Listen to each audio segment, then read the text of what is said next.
No es un sermón, por tanto pueden interrumpir, pueden hacer preguntas, pueden exponer cualquier cosa que tenga que exponer en la puerta. Pueden participar. Es importante que hagamos de este estudio algo participativo. Estamos en 2 de Corintios, capítulo 5, y nos quedamos en el versículo 9. 2 de Corintios, capítulo 5, versículo 9, donde dice ahí: por tanto, procuramos también, o ausentes o presentes, serle agradables. Amén. Así que estamos hablando de agradar a Dios. Y me gustaría comenzar en esta noche pidiéndoles que leamos un pasaje de las Escrituras que se encuentra en Hebreos capítulo 13, que nos arroja luz sobre esto. Hebreos capítulo 13, versículo 20. Porque hablamos de agradar a Dios. Y muchas veces nos esforzamos y no lo conseguimos. Entonces es importante que veamos esto que dice aquí el autor de Hebreos, capítulo 13, versículo 20. Dice: y el Dios de paz, que resucitó de los muertos a nuestro Señor Jesucristo, el gran pastor de las ovejas, por la sangre del pacto eterno, os haga aptos en toda buena obra, para que hagáis su voluntad, haciendo Él en vosotros lo que es agradable delante de Él, por Jesucristo, al cual sea la gloria por los siglos de los siglos. Amén. A la luz de este pasaje de las Escrituras, ¿qué tenemos que hacer para agradar a Dios? ¿Perdón? Levanten la mano y hablen en voz alta. Olga. Ser como Jesús. Víctor. Hacer su voluntad. Estela. A ver, yo quiero que ustedes presten siempre atención a la palabra que leemos, porque en la palabra está la respuesta. Se trata, ¿cuál es el objetivo? Agradar a Dios. Entonces, teniendo en mente ese objetivo, ¿qué nos dice este pasaje sobre agradar a Dios? ¿Cómo podemos conseguirlo? Haciendo lo que es agradable a Dios, pero ¿cómo lo conseguimos? A ver, Mario. Alabándole. Haciendo su voluntad. Ofelia. Dejando atrás la vieja vida. Geraldine. Haciendo la buena obra. Silvio. También lo iba a decir. Alejandra. Preparándonos. No se dan cuenta, no prestan atención a la palabra. Vamos a leerlo otra vez, despacito, ¿vale? A ver si se dan cuenta. A ver. Y el Dios de paz, el Dios de paz, el Dios de paz, que resucitó de los muertos a nuestro Señor Jesucristo, el gran pastor de las ovejas, por la sangre del pacto eterno, os haga apto, Él os haga aptos. Apto significa capacitado, que os dé la capacidad. Él os haga apto en toda buena obra, para que hagáis su voluntad. ¿Cómo podemos hacer su voluntad? Necesitamos que Él nos haga aptos. La obra es de Él, haciendo, dice, haciendo ¿quién? Lean, para que hagáis su voluntad. ¿Haciendo qué? Él, haciendo Él en vosotros. Él en vosotros, lo que es agradable delante de Él por Jesucristo. ¿Lo entienden ahora o no? Es la obra de Dios en nuestras vidas. Es la obra de Dios en nuestras vidas lo que puede llevarnos a hacer la voluntad de Dios y hacer buenas obras y todo esto que estabais diciendo vosotros. Es la obra de Dios en nosotros lo que nos puede capacitar para ser agradables a Dios.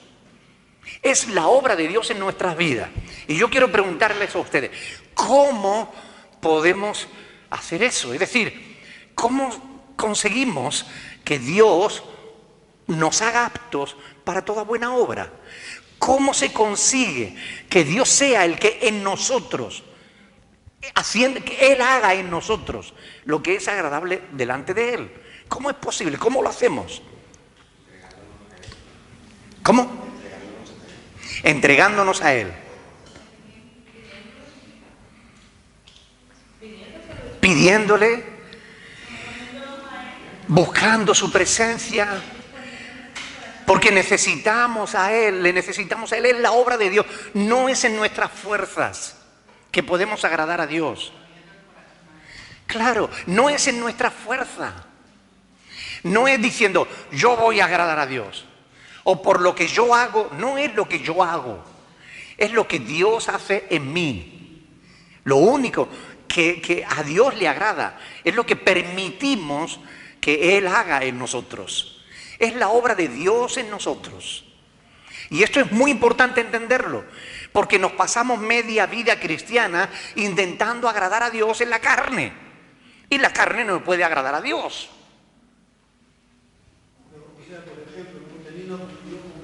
Claro.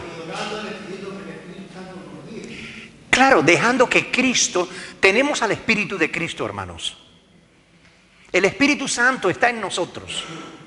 El apóstol Pablo dice que somos templos del Espíritu Santo. Somos templo de Dios. Pero además también dice que tenemos la mente de Cristo, según 1 Corintios 2:16. Y además en 1 Corintios 12 dice que somos el cuerpo de Cristo. ¿Qué nos está diciendo Pablo con todas estas cosas? Que nosotros debiéramos dejar que Cristo viva en nosotros. ¿Recuerdan Gálatas 2:20? ¿Qué dice Gálatas 2:20? Ya no vivo yo, mas vive Cristo en mí. Es decir, ¿cómo puedo yo agradar a Dios? Negándome a mí mismo, dejando que sea Él en mí. Si entendiéramos esto, nos quitaríamos un montón de carga de nuestros corazones. No estaríamos tan afanados con querer hacer cosas para Dios. Dejaríamos que Dios obre a través nuestra. ¿Significa eso que yo me tengo que cruzar de brazos? No, todo lo contrario. Tengo que buscar su rostro, tengo cada día que decirle, Señor, heme aquí, úsame. ¿Qué quieres que haga? ¿O qué quieres hacer a través mía? Y Dios va a poner en tu corazón, por ejemplo, que vayas a una hermana que está triste y la abraces. Si eres mujer, claro, si eres hombre no la abraces. La anima solamente. ¿Me entiendes lo que les quiero decir? Dios te va a ver que alguien tiene una necesidad y va a poner carga en tu corazón para compartir lo que Él te ha dado con esa persona. El Señor nos va a guiar a hacer lo que es agradable delante de Él, a amarnos los unos a los otros, a sobrellevar las cargas los unos de los otros. Cuando dejamos que Dios obre en nuestra vida, cuando no somos nosotros, sino Cristo en nosotros. ¿Amén? Es la manera correcta de agradar a Dios, dejando que Dios obre en nuestras vidas. Versículo 10, 2 Corintios capítulo 5, versículo 10. Vamos adelante, a seguir meditando en la palabra del Señor. Porque es necesario, y quiero que presten atención a este versículo, porque aquí hay mucha tela que cortar. ¿Ok? Porque es necesario que todos nosotros comparezcamos ante el tribunal de Cristo, para que cada uno reciba según lo que haya hecho mientras estaba en el cuerpo, sea bueno o sea malo. Vamos a leerlo otra vez para ver si captamos la idea.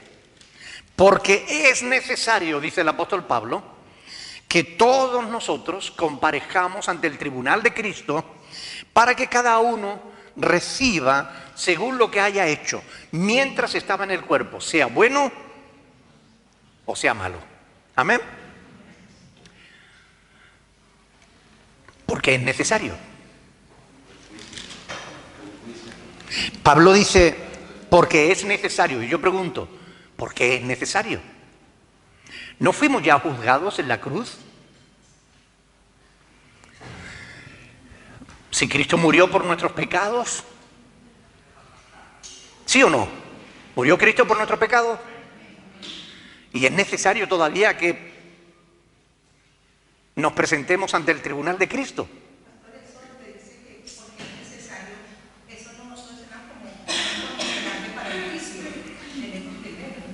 Un condicionante.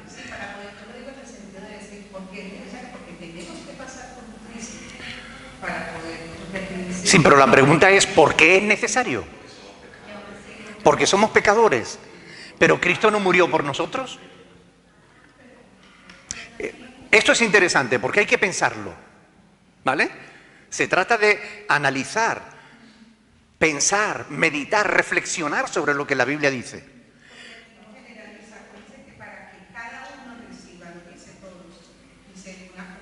¿Cómo que no dice todo? Porque es necesario que todos nosotros, ¿sí o no? ¿Todos o solo algunos cristianos?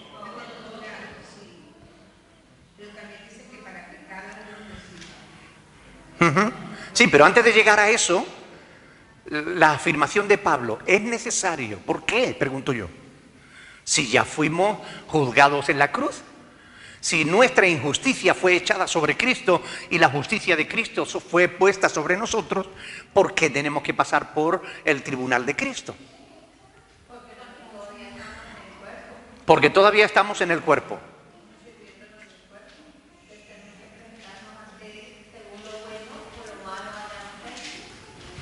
Y es muy interesante esto. Es muy interesante pensarlo.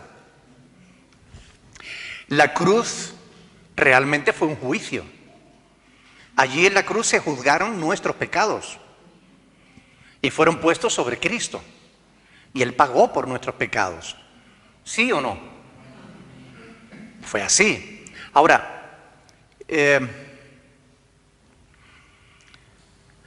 muchos, yo diría que muchísimos, van a ser condenados por toda la eternidad por no haber querido recibir ese regalo que Dios nos ofrece en la cruz por medio de Cristo. ¿Recuerdan Juan 3:16? De tal manera amó Dios al mundo que ha dado a su Hijo unigénito para que todo aquel que en Él cree no se pierda. Dios ha dado, permitió que su Hijo fuera a la cruz por nosotros. Si alguien no quiere creer en esa obra, se va a condenar. Va a pasar toda la eternidad lejos de Dios. Allí nuestros pecados fueron juzgados. Nosotros fuimos declarados inocentes. Y esto es un regalo que Dios nos dio. Porque dice que la salvación es un don de Dios. No por obras para que nadie se gloríe. Es un don, un regalo que Dios nos da. Ahora, que seamos juzgados en la cruz significa que no volveremos a ser juzgados de ninguna otra manera. Lina dice que no. ¿Ustedes qué piensan? ¿Vamos a ser juzgados o no? Ofelia dice que sí. Sí. ¿A quién le dirige Pablo estas palabras? ¿A creyentes o a incrédulos? ¿A quién le está dirigiendo la carta? A la iglesia de Corinto. Por tanto, la carta está dirigida a cristianos, a personas que ya habían creído en Cristo, que ya habían creído que Jesús murió por sus pecados. ¿Y qué le está diciendo? Que es necesario que todos nosotros comparezcamos ante el tribunal de Cristo. Ahora tendríamos que volver otra vez a preguntar lo de antes. ¿Quiénes son estos nosotros? ¿Todos los cristianos o solo los apóstoles? ¿Todos los cristianos? ¿O algunos nada más? Todos nosotros. Todos nosotros, todos los cristianos, toda la iglesia. Es necesario que toda la iglesia, ¿qué dice ahí? Comparezca ante el tribunal de Cristo. Vamos a ver algunos pasajes de las Escrituras porque es importante que meditemos bien en este asunto, porque tiene muchas implicaciones teológicas y doctrinales. ¿Ok? Y vamos a ir viéndolo a lo largo de esta noche. Hechos capítulo 10, versículo 42. Hechos 10, 42.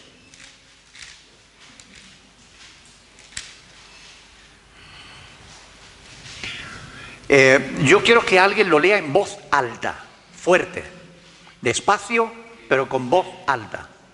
¿Alguien lo quiere leer? Hechos 10, 42. Despacio, pero fuerte.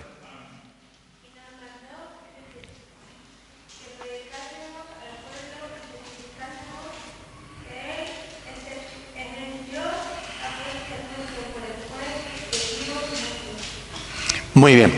Aquí Pedro, ¿de quién está hablando?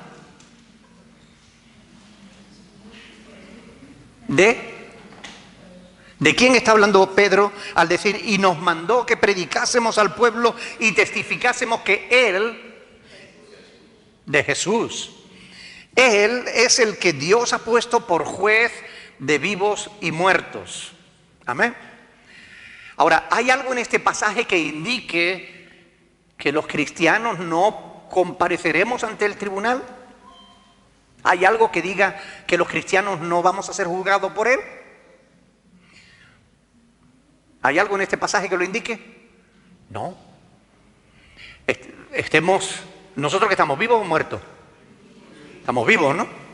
Así que dice aquí, dice que testificásemos que Él es el que Dios ha puesto por juez de vivos. O sea, si estamos vivos vamos a ser juzgados por Cristo. Y si nos morimos, ¿qué pasó? ¿Nos libramos del juicio?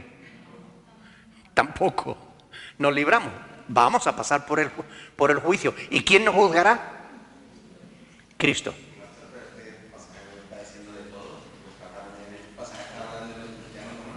No, está hablando de todo el mundo. Está hablando de todo. Razón de más para decir, ¿estamos los cristianos incluidos ahí, sí o no? Claro, todos estamos incluidos ahí. Y fíjense bien, yo quiero que presten atención a lo que Pedro dice aquí. Pedro dice que el Señor les encargó a los apóstoles que predicasen esto. Sin embargo, hoy en día apenas si se predica sobre los juicios. ¿Verdad? A predicar y a testificar. Ahí dice, para que testificásemos. Cuando tú testificas públicamente, estás predicando. Estás anunciando, estás dando fe, estás dando testimonio, estás anunciando. Exponer, predicar y testificar es lo mismo, estás exponiendo que Él es el juez de vivos y muertos. Por tanto, Cristo les encargó a los apóstoles que hicieran esto. ¿Y los apóstoles en quién delegaron su responsabilidad? ¿Nombraron a más a más apóstoles? No, los apóstoles no nombraron a más apóstoles. ¿Nombraron al Papa? No. ¿Sobre quién echó la responsabilidad los apóstoles? Sobre los pastores. ¿Ok? Así que los pastores tenemos la obligación de dar testimonio de que Jesús es juez de vivos y muertos. ¿Sí o no? ¿Es verdad o no? ¿Tenemos esa obligación los pastores? Es lo que dice aquí. ¿Están aquí o están ausentes? A ver, veo caras como que no se están enterando. Leamos otra vez el versículo, por favor. Versículo 42. Y nos mandó, es una orden de Cristo, y nos mandó que predicásemos al pueblo, y testificásemos que Él es el que Dios ha puesto por juez de vivos y muertos. Es decir, los apóstoles tenían que predicar y testificar que Jesús es el juez que va a juzgar a vivos y muertos. ¿Está claro o no? ¿Predicaron los apóstoles que Jesús era el juez que iba a juzgar a vivos y muertos? Sí. ¿Los pastores tenemos que hacer lo mismo, sí o no? Claro. Yo todos los años predico sobre las doctrinas fundamentales de la fe cristiana. Y predico sobre los juicios, predico sobre la vida eterna, sobre la segunda venida de Cristo, sobre la deidad de Jesús, sobre la deidad del Espíritu Santo, sobre la inerrancia, es decir, sobre la validez de la palabra de Dios, etcétera, etcétera.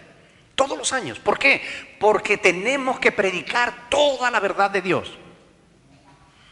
Y una de esas verdades que tenemos que predicar es que Jesús ha sido puesto por juez de vivos y muertos. ¿Por qué creen ustedes que hoy no se predica eso? ¿Por qué muchos pastores no están predicando eso?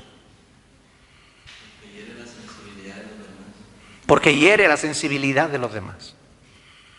Porque teme de que la gente se le vaya. Porque predica solamente lo que a la gente le agrada. Pero tenemos un mandamiento de parte de Dios, ¿verdad? Ahora, vamos a ir a Primera de Crónicas, capítulo 16. Primera de Crónicas, capítulo 16, versículo 30. Aquí tenemos un pasaje de David.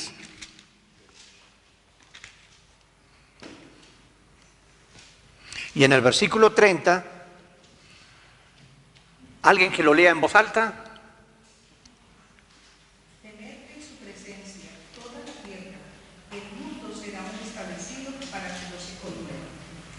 Temed en su presencia toda la tierra.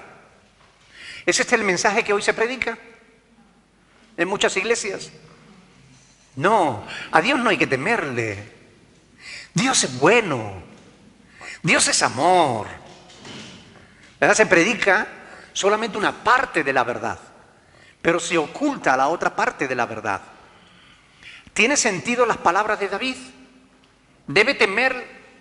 Las personas debemos temer a Dios, debemos temer en su presencia, ¿sí o no? ¿Por qué? ¿Por qué hay que temer a Dios? Porque Dios es justo. ¿Y eso qué significa? Que Él nos va a juzgar. Por eso tenemos que andar con esa conciencia. Dios nos va a juzgar. Temed delante de Él toda la tierra. Temed en su presencia toda la tierra. El mundo será aún establecido para que no se conmueva. Mire, debiéramos andar en el temor de Dios. ¿Cómo le llama la Biblia a eso, andar en el temor de Dios? El principio de la sabiduría es el temor a Dios. Por eso el mundo es tan necio, porque no anda en el temor de Dios. Por eso se hacen tantas porquerías, permítanme la expresión, por eso se hacen tantos crímenes, por eso se hacen tantas burradas, como se hacen, porque la gente no tiene temor de Dios. Porque viven como si no fueran a ser juzgados.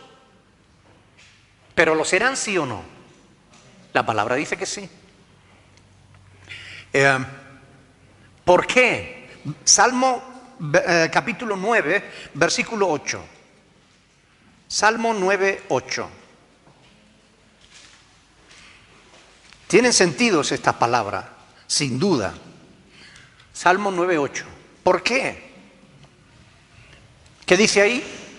Porque Él juzgará al mundo con justicia y a los pueblos con rectitud.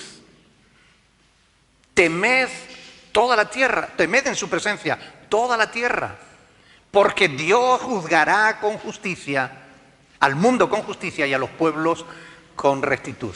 Ahora la pregunta, una vez más, ¿los cristianos somos parte del mundo? Algunos dicen que no.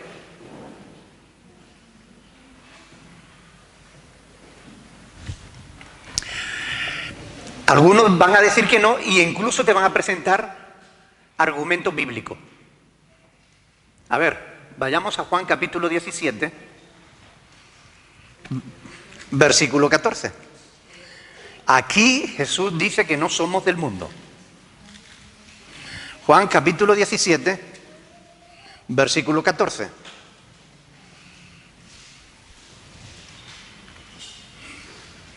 ¿Qué dice ahí?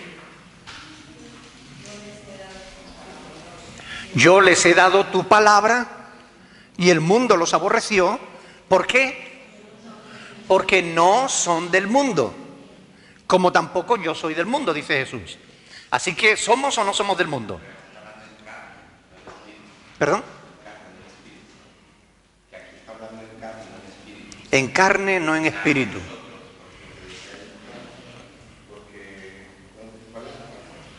El 14. 17:14.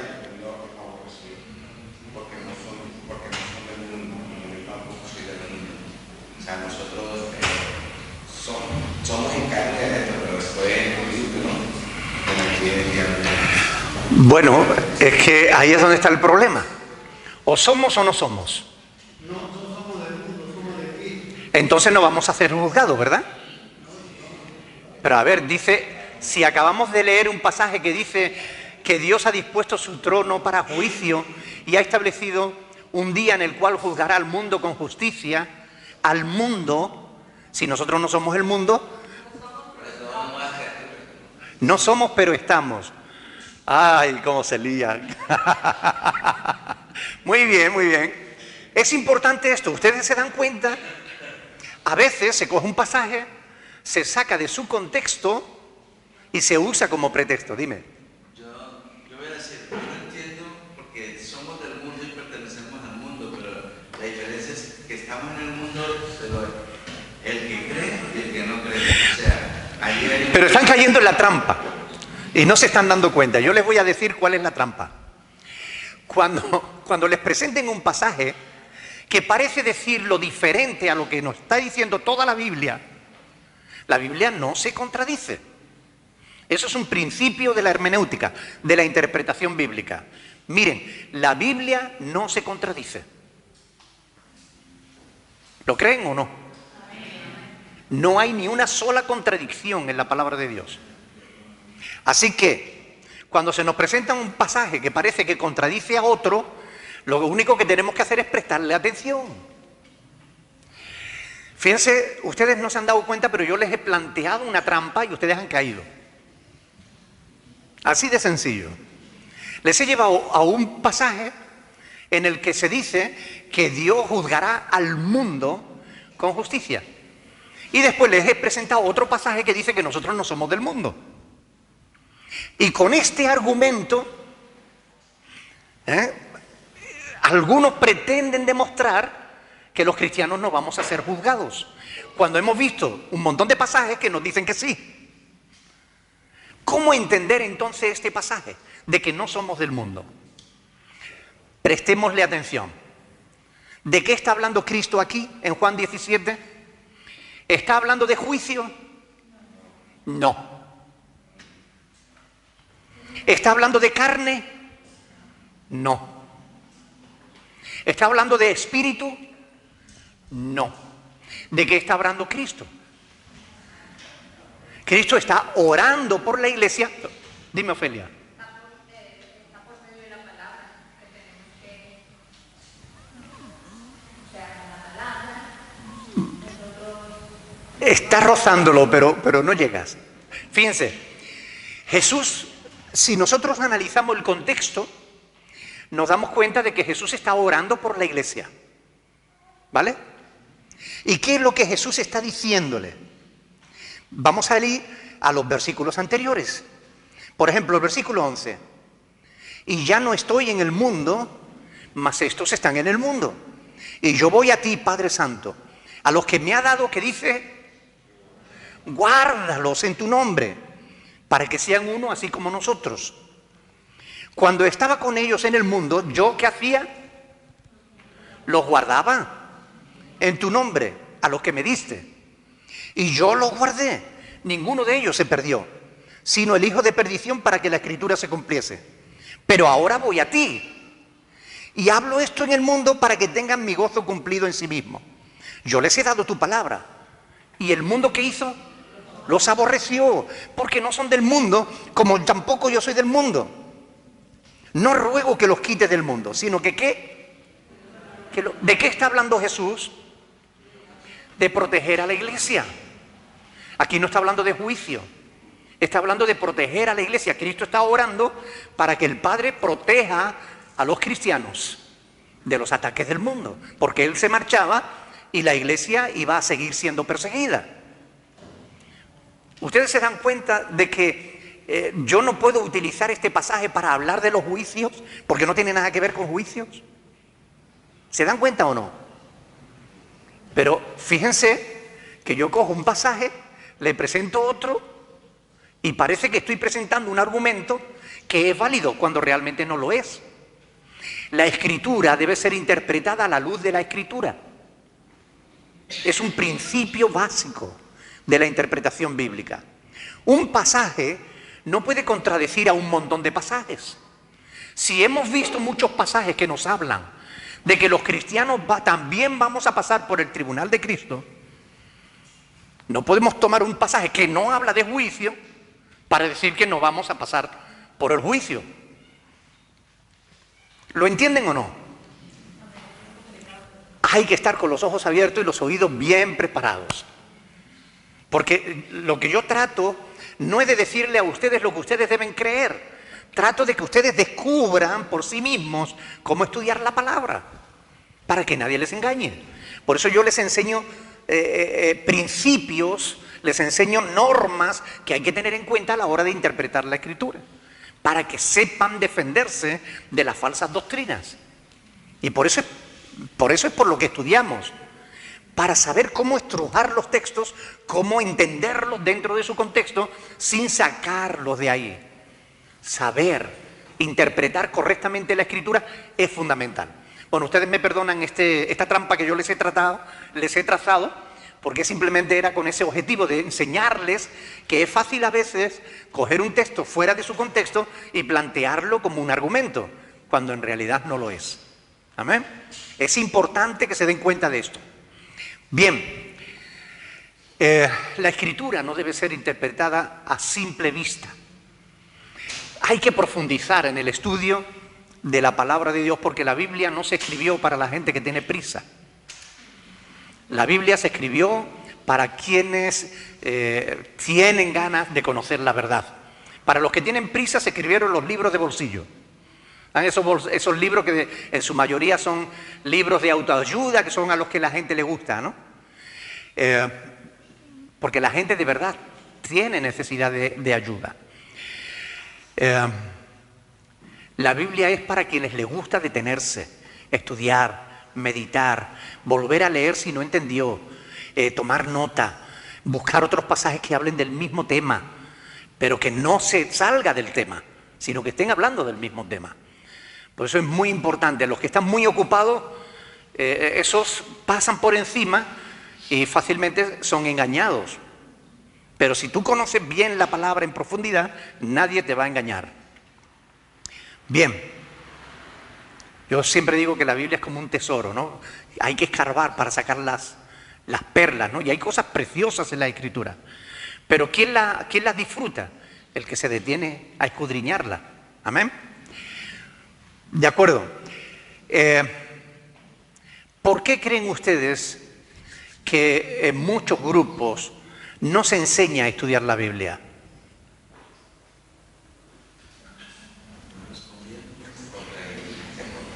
¿Verdad? Bueno, Hechos capítulo 17. Vamos a seguir adelante con el estudio. Hechos 17. Estamos hablando de si los cristianos vamos a ser juzgados o no. Hechos 17, versículo 30.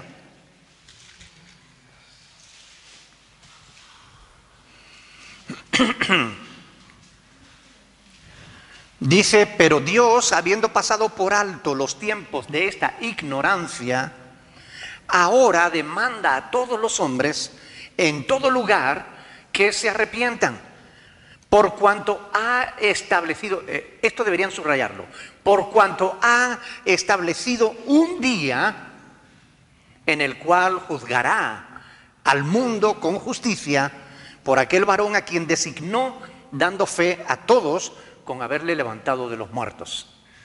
Es decir, Dios ha establecido un día en el cual juzgará al mundo con justicia. Eso significa que ya Dios tiene la fecha. Pero Él es el único que la sabe. Conjeturar sobre fecha es montarse en el caballo de la imaginación y galopar hacia el horizonte. Seguramente te vas a perder. No vas a saber dónde vas a llegar. La fecha dejémosela al Señor. Pero Dios ya tiene la fecha. Ya ha establecido un día en el cual juzgará al mundo con justicia. ¿Sabemos qué día será? No. Por tanto, más nos vale temer a Dios, porque bien podría ser hoy o mañana. Entonces, que Dios no nos coja en el renuncio, ¿verdad? Por tanto, por eso dice el apóstol Pablo, todos nosotros, es necesario que todos nosotros, porque nosotros también somos parte del mundo, estamos en el mundo. No somos del mundo en el sentido de que no le pertenecemos al mundo, ¿ok? Le pertenecemos a Dios. No somos del mundo, le pertenecemos a Dios, porque hemos sido rescatados, redimidos. Pero estamos en el mundo. Somos del mundo en el sentido literal de la palabra. Pero en el sentido espiritual no, porque le pertenecemos a Él. Pero estamos en el mundo y también vamos a ser juzgados. Y esto es importante. Vamos a encontrar muchos pasajes en la Biblia que nos van a hablar de que los cristianos vamos a ser juzgados. Romanos capítulo 14.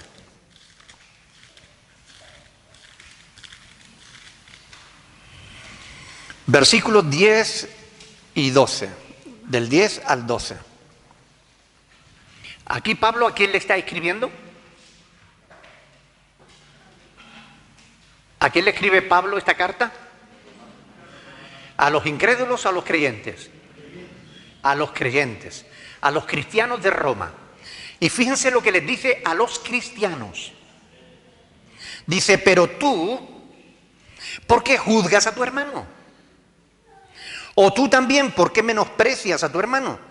Porque todos compareceremos ante el tribunal de Cristo. Porque escrito está, vivo yo, dice el Señor, que ante mí se doblará toda rodilla y toda lengua confesará a Dios. De manera que cada uno de nosotros dará a Dios cuenta de los demás, de sí. ¿Ok?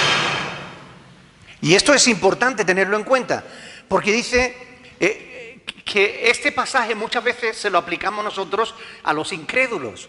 Porque vivo yo, dice el Señor, que ante mí se doblará toda rodilla, y lo predicamos como diciendo, o crees en el Señor o tarde o temprano vas a tener que arrodillarte delante de Él. Se lo aplicamos a los incrédulos. Pero aquí Pablo se lo está aplicando ¿a quién? A los cristianos. Y nos está diciendo que todos nosotros compareceremos ante el tribunal de Cristo. De manera que cada uno de nosotros dará a Dios cuenta de sí. Algunos interpretan pasajes como este como una prohibición a juzgar. ¿Verdad? ¿Tú por qué juzgas a tu hermano? ¿No? Dice ahí. Como una prohibición a juzgar las falsas doctrinas y demás. ¿Habla este pasaje de falsas doctrinas? ¿De que no podemos juzgar falsas doctrinas? Léanlo bien. Pero tú, ¿por qué juzgas a tu hermano? Y tú también, ¿por qué menosprecias a tu hermano? ¿Habla aquí de juzgar falsas doctrinas? ¿Sí o no? A ver. No. Está hablando de juzgar al hermano. ¿Vale? No debemos juzgar al hermano. Debemos dejar ese juicio ¿a quién? A Dios. Ahora, no podemos dejar de juzgar las doctrinas, porque eso sí que los tenemos que juzgar. Se nos exige en la palabra de Dios que debemos juzgar si la enseñanza que se transmite es verdadera o es falsa. Eso sí hay que juzgarlo. Y vamos a ver cómo Cristo la juzgó, cómo Pablo la juzgó, cómo Pedro la juzgó, cómo Juan la juzgó y cómo nosotros tenemos que juzgarla también. Segunda de Timoteo capítulo 4, Segunda de Timoteo, capítulo 4, versículos del 1 al 4. Presten atención porque yo leo muy mal, la verdad, y con estas gafas pues a veces me equivoco. Te encarezco delante del Señor, de Dios y del Señor Jesucristo, que juzgará a los vivos y a los muertos, menos a los cristianos. ¿Dice eso? ¿No? No, dice que juzgará a los vivos y a los muertos en su manifestación y en su reino, que prediques la palabra, que instes a tiempo y afuera de tiempo, redarguye, reprende, exhorta con toda paciencia y doctrina, porque vendrá un tiempo cuando no sufrirán la sana doctrina, sino que teniendo comezón de oír, se amontonarán maestros conforme a sus propias concupiscencias, conforme a sus propios deseos, y apartarán de la verdad del oído y se volverán a las fábulas. Dos cositas. Dice aquí Pablo que los cristianos no vamos a ser juzgados. ¿Verdad que no dice eso? Dice que seremos juzgados. El Señor Jesucristo que juzgará a los vivos y a los muertos. Dice aquí que no podamos juzgar las doctrinas. No. Está diciendo que debemos predicar, que debemos instar a tiempo y fuera del tiempo, que debemos redarguir. ¿Saben lo que significa la palabra redarguye o redarguir? Significa que cuando se presenta un argumento que es falso, volver ese argumento contra la persona que lo presenta, darle la vuelta. Es lo que Jesús hizo, efectivamente, confrontar. Es lo que Jesús hizo con el diablo. Si eres el Hijo de Dios, di que estas piedras se conviertan en pan. ¿Qué hizo Jesús? Cogió el argumento del diablo y le dio la vuelta. Escrito está, no solo de pan vivirá el hombre, sino de toda palabra que sale de la boca de Dios. Es decir, tomó un argumento y le dio la vuelta. Eso es redarguir. Y los cristianos tenemos que redarguir. Cuando se nos dice algo que es incorrecto, no podemos decir, vale. Bueno. Si tú lo dices... No. Oiga, los cristianos tenemos que presentar defensa. Con mansedumbre y reverencia. Sí, pero tenemos que presentar defensa ante todo el que me demande razón de la fe y de la esperanza que hay en nosotros. Y esto es importante. La palabra de Dios dice que contendáis ardientemente por la fe que fue una vez dada a los santos. Tenemos que defender la verdad. Cuando Dios dice no juzgues a tu hermano, no está diciendo que no juzguemos lo que el hermano enseña. Cuando un hermano está enseñando algo, si no es correcto, hay que decirle, eso no es correcto. Porque escrito está. Y le damos el argumento bíblico, el fundamento bíblico. Y es muy importante hacer esto. Primera de Pedro, vamos a darnos cuenta como él también habla de esto. Primera de Pedro, capítulo 4, versículo del 1 al 5. Primera de Pedro 4, del 1 al 5. Dice, puesto que Cristo ha padecido por nosotros en la carne, vosotros también armaos del mismo pensamiento, pues quien ha padecido en la carne terminó con el pecado, para no vivir el tiempo que resta en la carne conforme a las concupiscencias de los hombres, sino conforme a la voluntad de Dios. Baste ya el tiempo pasado para haber hecho lo que agrada a los gentiles, andando en lascivias, concupiscencias, embriagueces, orgías, disipación y abominables idolatrías. A estos les parece cosa extraña que vosotros no corráis con ellos en el mismo desenfreno de su disolución y os ultrajan. Pero ellos, ¿qué dice ahí? Darán cuenta al que está preparado, ¿para qué? Para juzgar a los vivos y a los muertos. Así que hay muchos cristianos equivocados al respecto de este tema. Piensan que no van a ser juzgados. Y por eso, porque piensan que habiendo creído en Cristo, ya su salvación está segura y no la pueden perder, ellos pueden vivir como les dé la gana, que no van a perder su salvación. Pablo explica en su epístola a los Corintios que nadie se va a librar de comparecer ante el tribunal de Cristo. De hecho, el gran problema con el que algunos se encuentran a la hora de estudiar la Biblia es que no le han enseñado sobre ella. Es decir, lo que le han enseñado de la Biblia no les permite aceptar la verdad de la palabra de Dios. Me refiero, por ejemplo, a gente que conocen el Evangelio en una iglesia, por ejemplo, reformada. Entonces ya nace de nuevo en una congregación en la que le están diciendo, bueno, mira, tú has creído en el Señor, tú eres uno de los elegidos, tú no te vas a poder perder ya, hagas lo que hagas. Y ese dice, fantástico, puedo pecar, porque no voy a perder mi salvación. Ya Cristo murió por mis pecados. ¿Eso es verdad? No, eso es una mentira diabólica, es una doctrina de demonios. En ese caso, por ejemplo, ¿no? Esta persona, cuando vamos a decir que da el paso feo como nuestras iglesias, ¿no? Pero le están enseñando doctrinas que no son, pero él cree que es cristiano, se dice, pero realmente puede engañar al hombre, pero el Dios o el Espíritu Santo no le engaña, entonces realmente no es cristiano. A ver, ese es el argumento que plantean los calvinistas. Bueno, si peca es que nunca se convirtió, pero no es verdad. Hay cristianos que se han convertido y al cabo del tiempo comienzan a separarse del Señor y comienzan a pecar. Y eso es lo que yo quiero enseñarles, algunos pasajes que nos van a ayudar a entender bien esto. Por poner un ejemplo, como decía,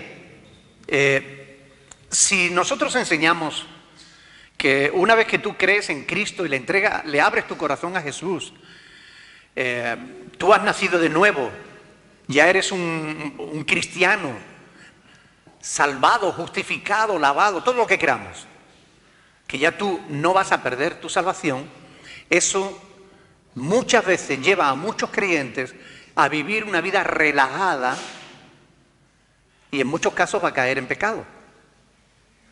Pero él no le va a dar importancia a eso, porque como le han enseñado que no puede perder su salvación, él se va a sentir tranquilo, sin saber que va camino del infierno en vez de camino al cielo.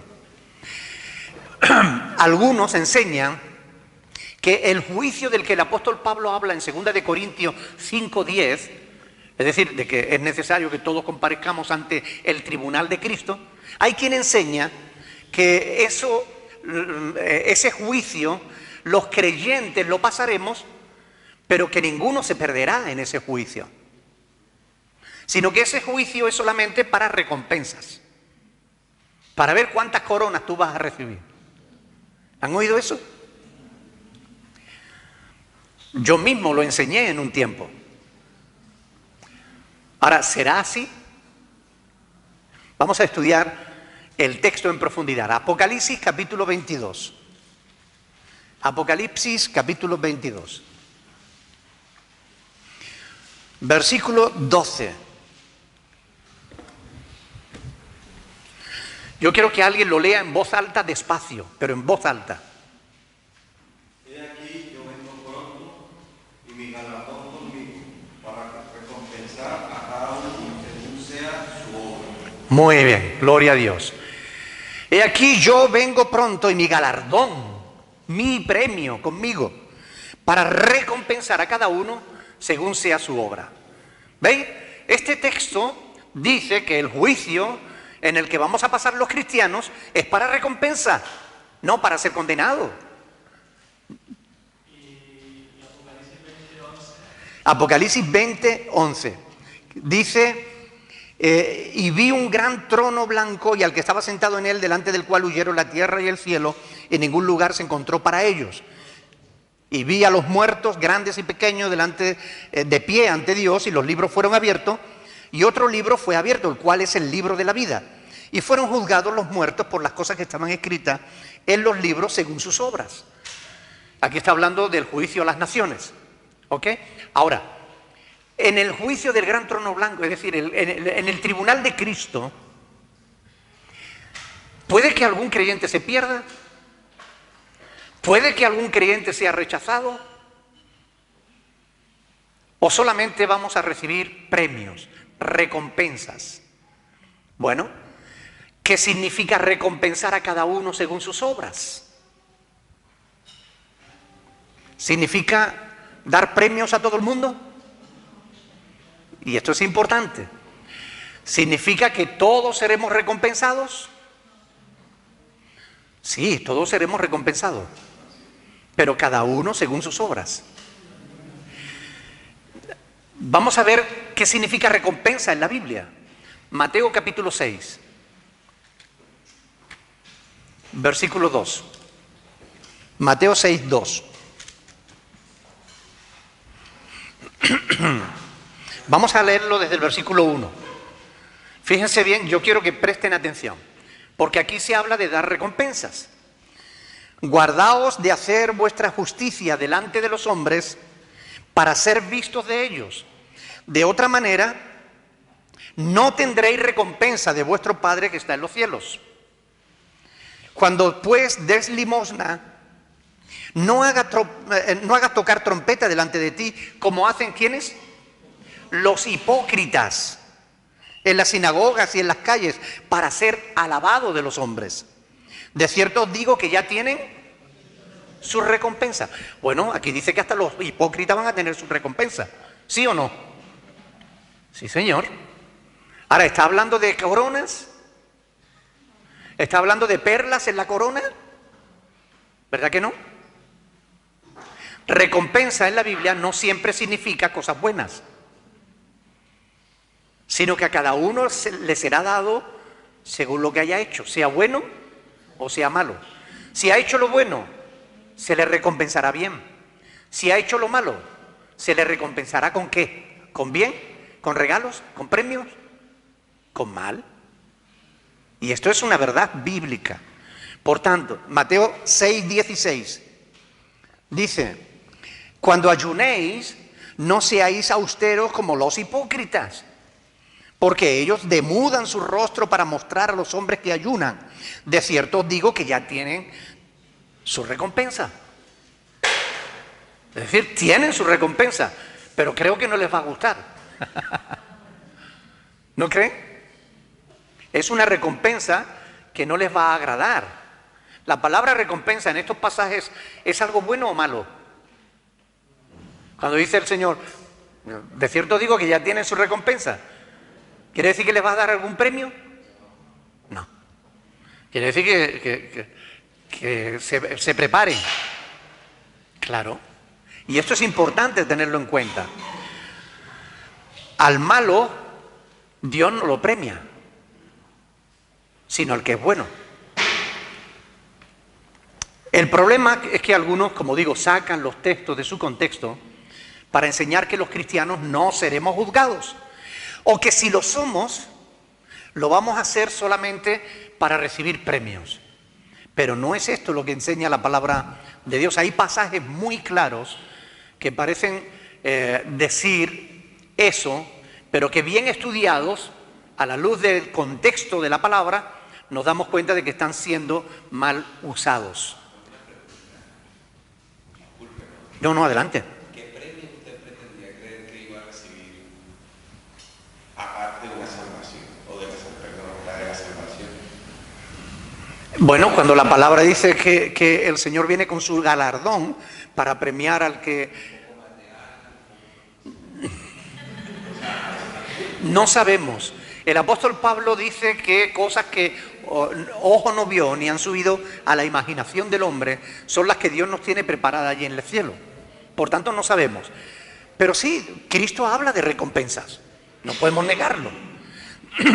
Pero de recompensa para los buenos y recompensa para los malos. Ahora, vamos a ver aquellos pasajes que parecen decir que nosotros no vamos a ser juzgados, o que si lo somos solo serán para recibir premios. Uno que es muy claro, Romanos capítulo 8, versículo 1. Ahora pues ninguna condenación hay para los que están en Cristo Jesús. ¿Qué dice ahí? Ninguna condenación hay para los que están en Cristo Jesús. 8:1. ¿Está claro o no está claro? Por tanto, los cristianos no vamos a ser condenados. Amén.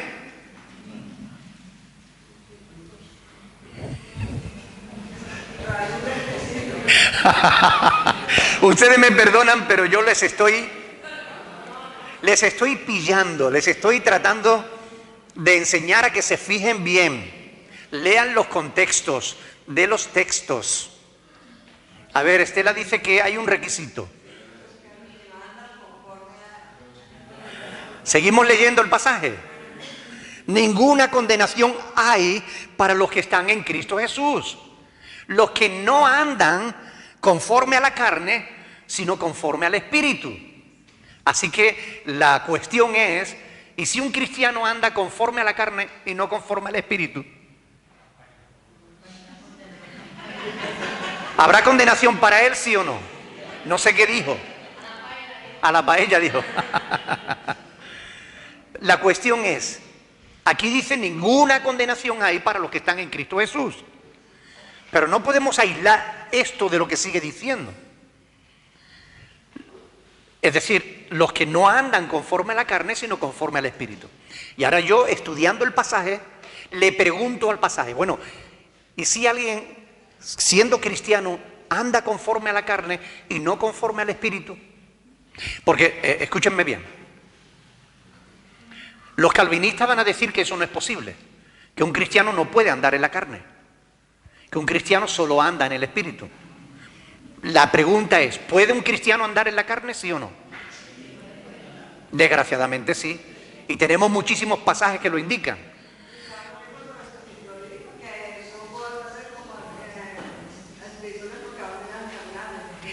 Bueno, ahí la hermana Estela está citando un pasaje de las Escrituras, 1 Corintios capítulo 3, donde el apóstol Pablo le dice a los cristianos de Corinto que habían nacido de nuevo, les está diciendo, no puedo llamar espirituales porque todavía sois carnales. O sea que es posible que un cristiano nacido de nuevo ande en la carne. Entonces la pregunta cae por sí sola, por su propio peso. Y si un cristiano nacido de nuevo anda según la carne y no según el Espíritu, ¿es verdad que no hay condenación para él?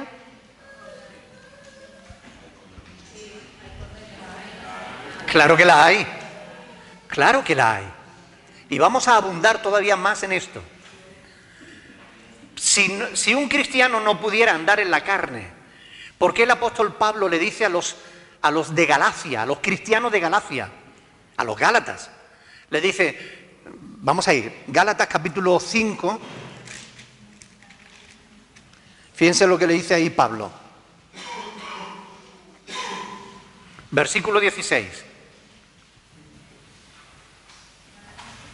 Andad en el Espíritu, Gálatas 5:16. Andad en el Espíritu, ¿y qué dice? Y no satisfagáis los deseos de la carne. Pero si un cristiano no pudiera andar en la carne, ¿qué sentido tiene este pasaje? ¿Es verdad que un cristiano puede andar en la carne? Sí, señor. ¿Puede andar en los deseos de la carne? Claro que sí. Claro que sí. ¿Por qué exhortar a alguien a no andar en la carne si no pudiera andar en la carne? Siempre es importante a la hora de interpretar un pasaje el contexto. Romanos 8. Volvamos otra vez a Romanos 8 para entender bien el contexto de ese pasaje. Pablo aquí, en esta carta, le está hablando a cristianos, a creyentes, a gente que había nacido de nuevo. Y les está diciendo, ahora pues, versículo 1, 8:1, ninguna condenación hay para los que están en Cristo Jesús. Claro, algunos dicen, quieto, párate ahí, ya está. Eso es lo que me gusta, el resto ya no hace falta. Oiga, no, la palabra de Dios no se estudia de esa manera. Hay que seguir leyendo el contexto para saber de qué está hablando el apóstol Pablo. Los que no andan, dice, los que no andan conforme a la carne, sino conforme al Espíritu. Ahora vamos a leer, por ejemplo, versículo 12 de Romanos 8. Así que, hermanos, dice Pablo, Romanos 8:12, deudores somos, no a la carne, para que vivamos conforme a la carne. Porque si vivís conforme a la carne, ¿qué dice ahí? Moriréis. Mas si por el Espíritu hacéis morir las obras de la carne, viviréis. Y ahora nos encontramos con dos palabras en este pasaje fortísimas que hay que meditar. La primera es hermanos. Tiene que ver con a quién le está hablando Pablo. Le está hablando a hermanos. No está hablando a gente que no se ha convertido, como dicen los calvinistas. No es que el que anda en la carne nunca se ha convertido. Eso no está en la Biblia. Esto sí está en la Biblia. Pablo le está diciendo a los cristianos que habían nacido de nuevo, a los que llama hermanos, les está diciendo que no somos deudores a la carne para que vivamos conforme a la carne. Porque si vivís conforme a la carne, que dice, y esa es la otra palabra fuerte, moriréis. Y ahí, en esa palabra, está significando que van a perder la vida eterna. Es decir, moriréis. Y esto es muy importante, se lo está diciendo a creyentes, a cristianos. Por tanto, los cristianos de Roma debían tener cuidado de no andar en la carne, de hacer morir los deseos de la carne, para andar en el Espíritu, porque de lo contrario podían morir. Vamos a ir a Hebreos capítulo 11. Hebreos capítulo 11. Es importante mover la Escritura para saber de qué nos está hablando el Señor con todo este tema. Hebreos capítulo 11, versículos 26 al 31. Dice, escuchen bien, porque es muy importante, porque si pecaremos, por cierto, el autor de Hebreos le está escribiendo también a cristianos. 11:26. ¿Perdón?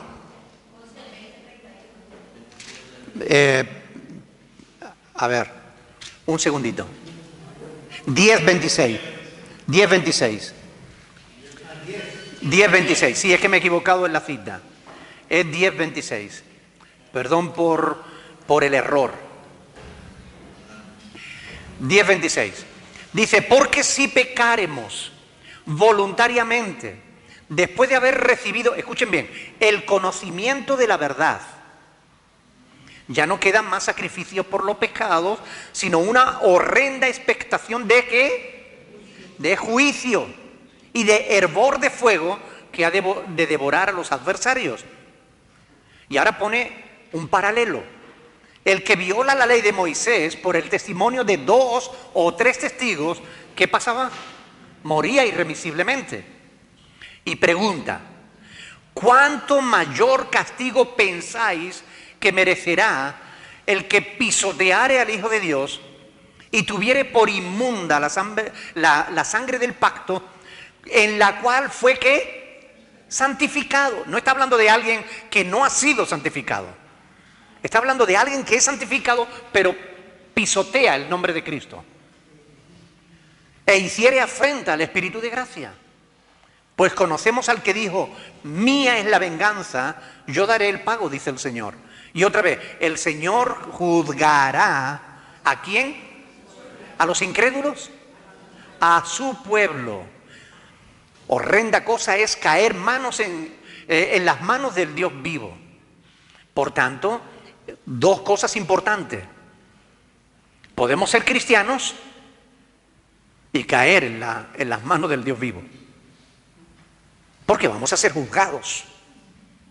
Y si no somos hallados fieles, no nos vamos a librar. Quiero hacerles una pregunta. En todos estos pasajes que estamos viendo, ¿no le está hablando Dios a los creyentes?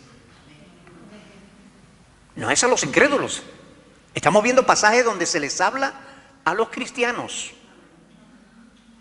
Y se les advierte que vamos a ser juzgados. Hebreos capítulo 2. 2. Hebreos 2. Versículos del 1 al 3.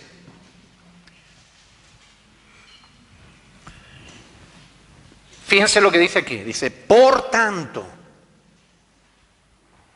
es necesario que con más diligencia atendamos las cosas que hemos oído. No sea que ¿qué? Que nos deslicemos. Quien se desliza cae. Y cuidado con caer de la gracia. ¿Por qué? Porque si la palabra dicha por medio de los ángeles fue firme y toda transgresión y desobediencia recibió justa retribución, escuchen bien, ¿cómo escaparemos nosotros, si descuidamos una salvación tan grande? ¿Quiénes son nosotros? Los cristianos. Hay multitud de pasajes que nos advierten de la conveniencia de andar con cuidado para no perder la salvación, de no andar en la carne, de ocuparnos de las cosas del Espíritu, porque un día vamos a ser juzgados. Segunda de Pedro capítulo 2, después de Hebreos, Santiago y Pedro. Segunda de Pedro capítulo 2, versículos 20 y 21. Uy, Señor, ¿la hora qué es? Bueno, comparto este texto, se me ha ido el santo al cielo. Yo estoy aquí apasionado con el estudio de la Escritura. Segunda de Pedro, capítulo 2, versículo 20. Dice, ciertamente, si habiéndose ellos escapado de las contaminaciones del mundo, no está hablando de incrédulos, están gente de que se han librado de la contaminación del mundo. Si habiéndose ellos escapado de las contaminaciones del mundo por el conocimiento del Señor y Salvador Jesucristo, sí, habiéndose librado, ¿no?